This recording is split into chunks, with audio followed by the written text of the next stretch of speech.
Satu sistem perlindungan di mana secara tak langsung dapat menghindarkan ataupun membantu maslahat diri, keluarga dan ummah. Apakah sebenarnya maksud takaful tu? Adakah dia adalah satu tabung? Ataupun macam mana takaful tu beroperasi? Macam mana sistem takaful tu dijalankan? Supaya orang boleh faham lah kenapa kita perlu ni ambil takaful ni. Takaful ni adalah satu tabung dana, bagi tabung ataupun dana lah.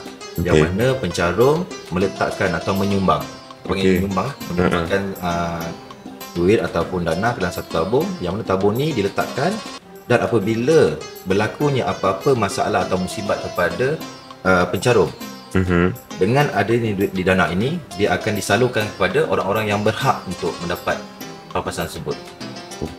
So takaful ni adalah satu sistem pelindungan kewangan sebenarnya.